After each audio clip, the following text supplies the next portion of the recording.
Sanbonani Dumelang Huyameda. Good afternoon. It's really great to be here, and it's my great privilege to be able to speak to you. It's nice to see a room of Africans and people who, you know, the beauty about being on an international platform is that you can divorce yourself from some of the challenges at home and be able to look at the world from this perspective. And the beauty of it is that sitting in front of me here are essentially world changers and people who are passionate about their world. So it's great of me to be here and join you, so thank you so much.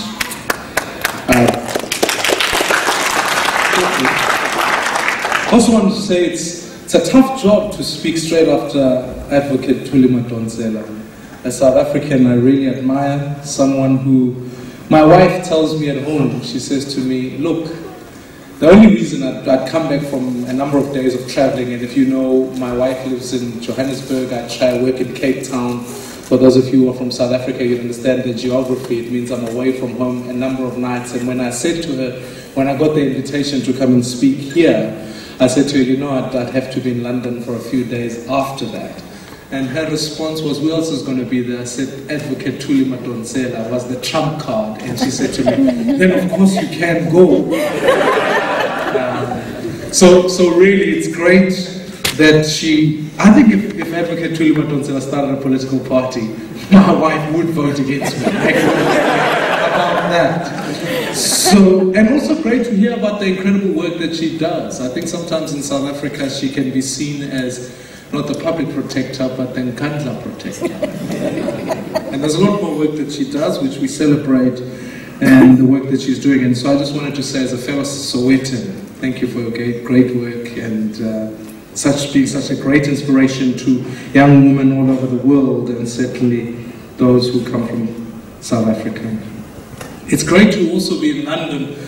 The last time I was here, my wife is half Welsh, half Lebanese, which means I have to live with the dangers at home that are associated with that. But we were lost here in London in the middle of the night, or trying to find our way through, because your underground system here is so incredible, but you need a PhD to understand it. You need to know which line, the red line, blue line, all of those things. And of course these things represent political ideology, but as we're traveling in the middle of the night, I didn't realize that your red buses finished at a certain time, etc., etc. So it became quite a complicated thing. And we sat in this bus thinking to ourselves, what on earth has happened to us? We'd gotten on a delayed flight from Scotland all the way to London, and we got here, and the trains were now so infrequent, all of the above. And as two panicked young South Africans sitting on the bus, thinking to ourselves, what shall we now do? And we're having this serious conversation about our fears. Remember, we come from Johannesburg, so we understand what happens late at night. So we're busy having this whole long conversation, and our rescue point was a fellow South African who said, "We're not." Then we knew help was on the way.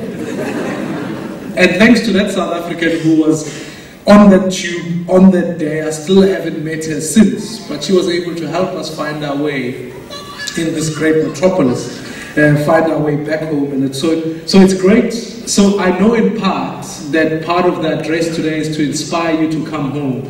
But on another level, I do want to say it's helpful to have you on the tube. It helps us with direction.